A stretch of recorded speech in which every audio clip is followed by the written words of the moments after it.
Right, today I'm going to be showing you how to change your inner tubes or fix a puncture, something along those lines. Wheels are coming off, tubes are being changed.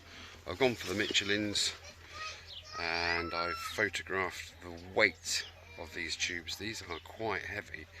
Both of them combined is nearly 1.5 kilos. That is a lot of weight in your panniers if you're taking them as spares. So I'm going to stick them in now and take the old ones out and weigh those and possibly carry those on a tour. They're going to be lighter, aren't they? Let's be honest.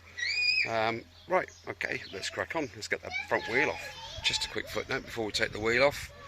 Some people say about are the wheels balanced? Well, the tyres are actually balanced when they are produced, and you can tell the balancing by dots on the sidewall of the tyre. There are usually red and green dots. I can only see a red dot at the moment, and the red dot should be the lightest point of the tyre, and therefore it should go in line with the valve, and which it does. Have a look at this. See the red dot there, and you've got the valve there. So when you refit your tyre, those two should line up. Okay. Right, let's crack on.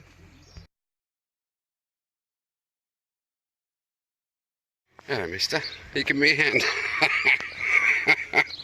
Oh, you do make me giggle. Look, we've got things to do here. We got things to do. Right, just push in that middle pin to let the air out. Obviously, you want to do this with the puncture. You should have no air in it to let out. Okay, so deflate that. Undo the little lock ring there, and then we'll start to take the tyre off the rim.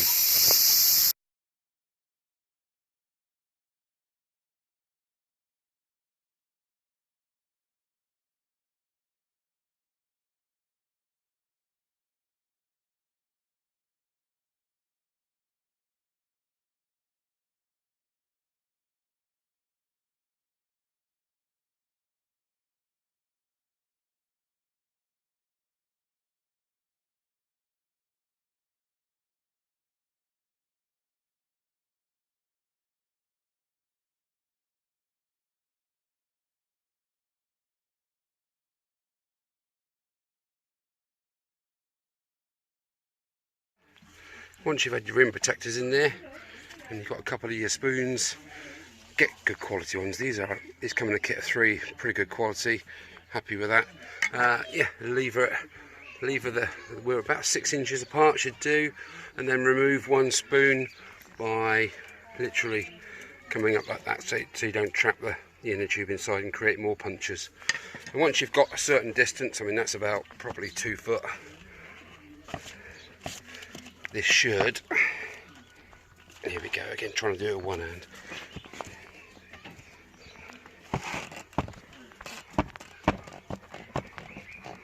There we go. Should come loose, like so.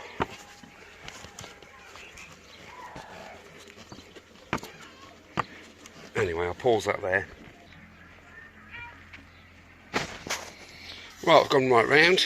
As you can see, the bead is out of the rim all the way round. So come round to where the valve is, push the valve through,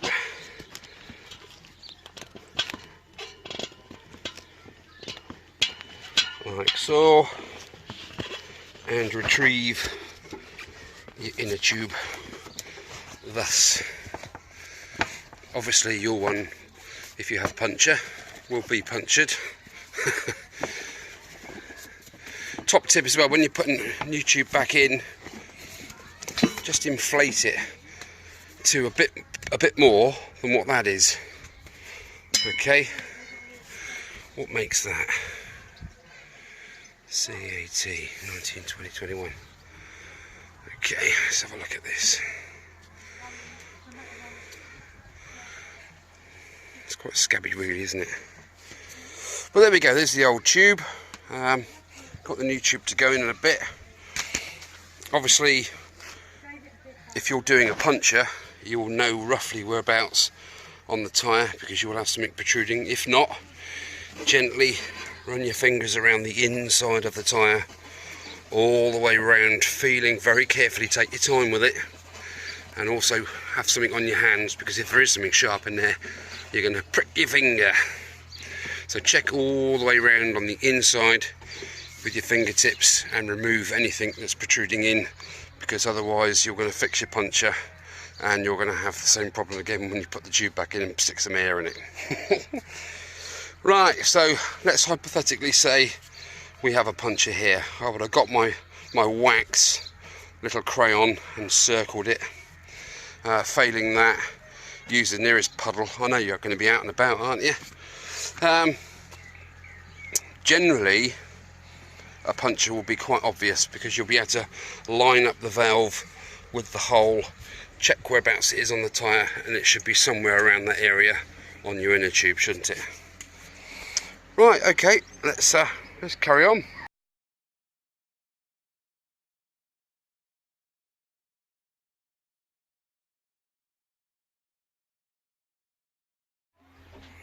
Okay, so we now have the old tube out. This is actually the new tube, and incidentally I've just weighed the old tube and it's heavier than this new tube. Go figure. Anyway, it's Michelin, so should be good quality rubber. Okay, so for argument's sake, the puncture is there. Where's the light? Let's get a bit of light in it. Say it's there. Okay, what we do, we choose the correct size patch for the repair, depending on how big the hole is. Then you rough it up with your little scouring pad there, or a little bit of sandpaper. Just rough up larger than the size of the patch. Okay, so you rough up around, you know, that sort of size around it, sort of. That's like a 10 pence, so like a £2 coin. Just give it a bit of a rough up. It's just to key up the rubber and get rid of any grease and gunk that's on there, and apply a nice coating in circular fashion around to the oversized abrased area that you've got there. Then just leave that to start going tacky. At the same time, you need to peel the backing off of whichever tyre plaster you're going to use. Tyre plaster, you muppet. Whichever patch you're going to use, take the backing off, and again apply the rubber solution to the other side, the side that will come in contact with the tube, and allow those to become tacky. Give it sort of 2 or 3 minutes, perhaps 4 or 5 minutes, depends how good your glue is. Try it finger tackiness, and then when you're ready to go, obviously that foil patch is off of there. You can just see the plastic that will be left, and then you put that on your thing and you press down all around, working from the inside towards the outside. Press it down firmly, put your weight on it, whatever. Go and make yourself a brew and let that properly go off. Okay, now there is no chalk in here in this kit, so generally you abrase a bit of chalk over that, so if there's any solution it won't stick to the inside of your tyre. Dog's taking a lot of notice, isn't he? Okay, so there we go. So that's how you fix you repair your puncture, if you have one. It's I found the tyre quite tricky to get off. I know it's a new bike and it's a new tyre, so perhaps that was it, but it was quite tricky to get off. So right, let's carry on. Okay, so I've lightly inflated the new tube, the Michelin tube.